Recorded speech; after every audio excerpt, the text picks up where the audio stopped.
right, so that was the world of the Broken Isles. So much to get through. We're going to talk about dungeons and raids, but before we get to dungeons and raids, I want to talk a little bit about the gameplay and the systems of the Broken Isles themselves. So as you went on this amazing tour of the world, you saw all the magical places you'll be visiting, the lands you'll be exploring, but one thing that was notably absent from what Gary and Julian talked about was the order you'll be tackling these zones in, right? Where do you start? Where do you end?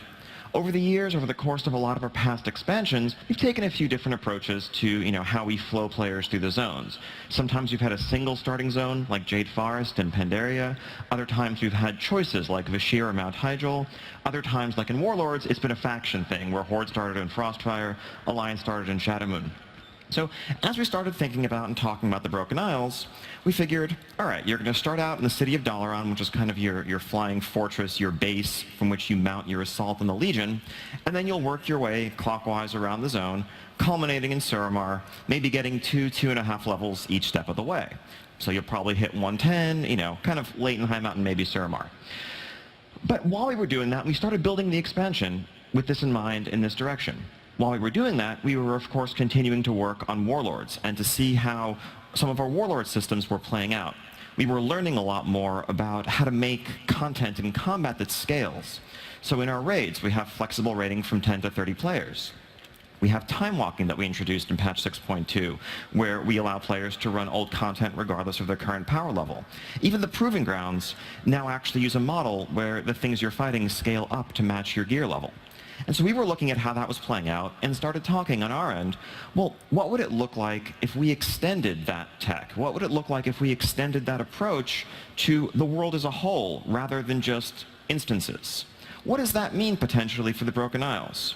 Well, what if instead of starting in Azuna and working your way counterclockwise, if you wanted, you could do this? Or what if you wanted to do this? Or what if you wanted to do this? In a world where the zones scale, all of these things are possible. Wouldn't that be cool? So, in the Broken Isles,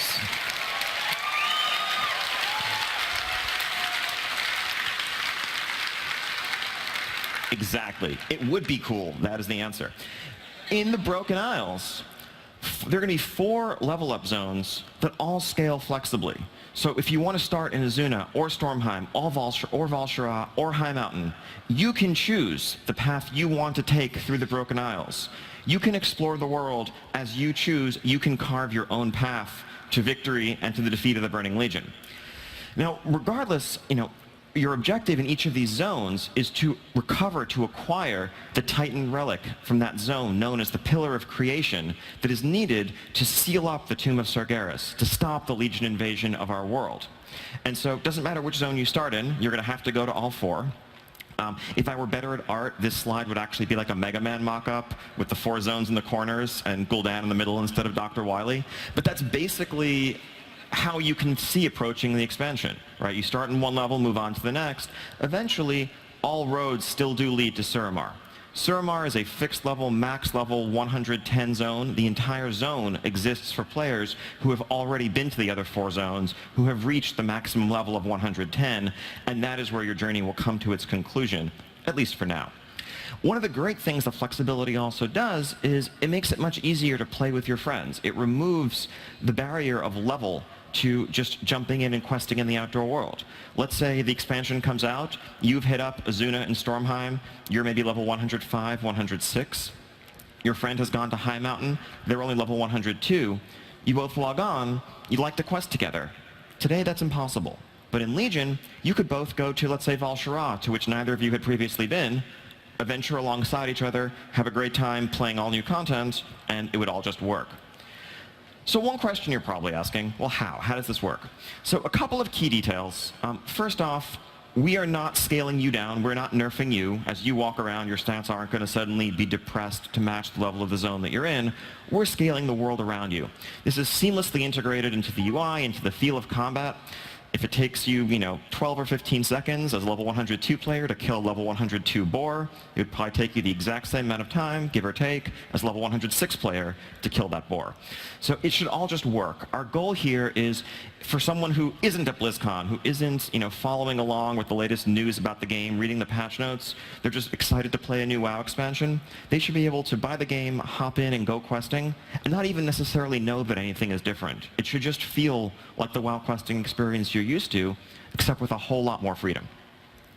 Now, of course, the itemization in the zones as we do this is going to follow suit. So if you're level 102, you'll be getting appropriate quest rewards for your level. Same if you're 107. Don't worry, the scaling doesn't go all the way to max level, so you're not going to be incentivized to skip all the quests and come back and do them at max level. Just play the game. It'll be fine. And then, of course, alongside all of this, your artifact is something that is continually growing in power, and that is keeping you ahead of the power curve. So you will be stronger at 108 than you were at 102, thanks to your artifact, which is, of course, the key to success against the Legion. And throughout, in the individual zones, there are still going to be some max-level only creatures to keep you on your toes, the equivalent of the Fell Reaver wandering around, or that really scary demon base that doesn't scale, that you're going to need to wait to come back at max level to tackle. So, that is level up in the Broken Isles. Now, what about endgame? What happens once you hit max level? How are you going to be making use of this space? Now, again, over the years, over the course of expansions, we've had a lot of different approaches we've taken to this system, to this problem, to this type of content. So for those of you who played back in Wrath of the Lich King, you're probably very familiar with this fellow. You probably spent quite a number of days doing his bidding. You did that so that you could buy this stuff and you wouldn't walk around with unenchanted shoulders, and that was kind of important. And then once you were done, once you hit Revered or Exalted, whatever your goal was, you probably didn't go back and do these dailies anymore. Mists of Pandaria. If you did dailies in Mists, Lao Softfoot got stuck in this cage on a pretty regular basis. You might have rescued this exact guy from this exact cage dozens of times. You did it as part of a sprawling network of daily quest content that told in advanced stories. That's what we did in Mists. And more recently in Warlords, of course, you have your command table choice on a daily basis, deciding where you want to go. It's not necessarily a single quest that's given to you, but you get to choose your path, whether you want to go to one place or another, and there are various ways of completing those objectives. So that brings us to Legion. Our core goal for Legion outdoor endgame gameplay is to deliver the best of both worlds, taking the best of Warlords and Mists. We want to keep the player freedom, the ability that we had in Warlords to choose where you wanted to go, to choose how you wanted to complete your objective on a given day. We also wanted to keep that free-form gameplay in certain areas where you could, again, take multiple routes to success, multiple routes to completing your objective, but we wanted to imbue it with that sense of purpose and storytelling that we had in Mists of Pandaria, where there was a clear reason for your actions, there was a clear point to what you were doing, what you were accomplishing, the enemies you were defeating, the allies you were making, the bonds you were forging with those allies. All of these things serve to advance the story once you hit max level, and that's something that's essential for us to do a better job with. Now, while we want freedom and flexibility, we also want some sense of structure so that you have some idea where to begin, where to end, what you probably should be doing.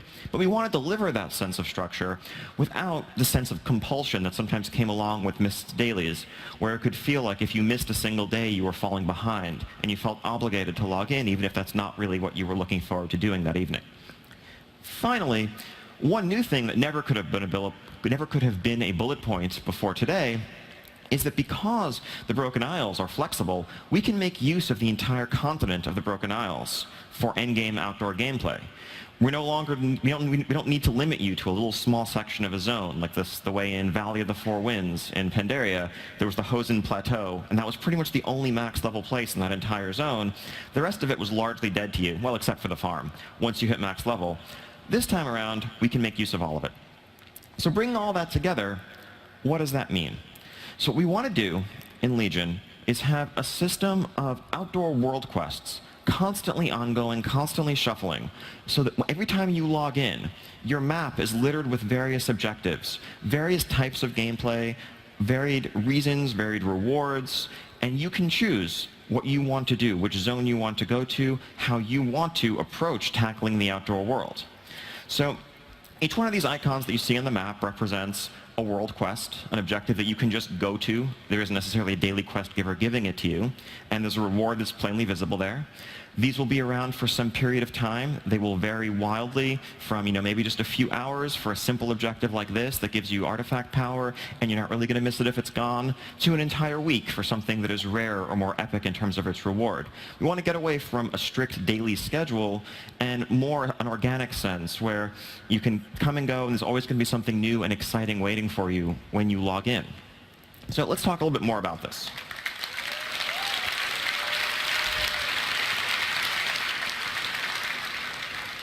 So really the hallmark of the system as we see it is variety. We want to overwhelm you with choices. We want to overwhelm you with options. A way of looking at this is actually kind of like the garrison missions that your followers get to do in Warlords, you as a player get to do in Legion. You can log in, see this incredible list of things, decide what rewards you value, what content you want to tackle.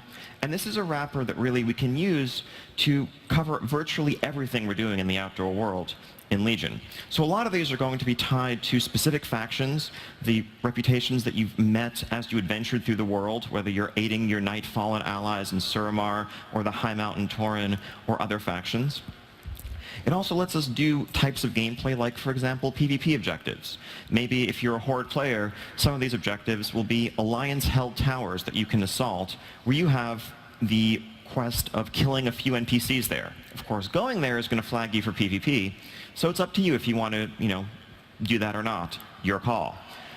Similarly, our existing world raid bosses can be actually just wrapped into this system as something that comes along, sticks around for 7 days, and gives you an awesome epic reward to then be replaced by something else as they all cycle through. Professions. Gatherers, if you are a miner, if you're an herbalist, you might have access to unique outdoor objectives that are specific to your gathering skill that let you interact with the world in a way that others can't. And finally, this wrapper gives us a chance to, bring back some of that fun minigame gameplay. If you think back to Gnome Obliteration, rolling around crushing thousands of gnomes in Uldum, or Roll Club, basically a lot of things that involve rolling. That was the rolling down the Great Wall in Vale. All of those can be free-form adventures, free-form objectives that you're going to stumble into and experience. So what's the structure for these? How is this actually going to work from a player experience perspective? So, of course, there's this map of objectives, and that map, by the way, we want to have consistent for the entire region, so the entirety of North America would basically have the same objectives. You're not server hopping, trying to find the ones that you want, but you can always play with your friends on other servers because you all have the same goals. Now, what we see here is your class order hall.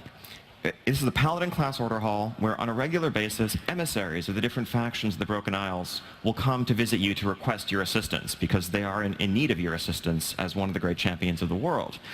And when you accept their quest, they're asking you to go out and do a few objectives on behalf of their faction.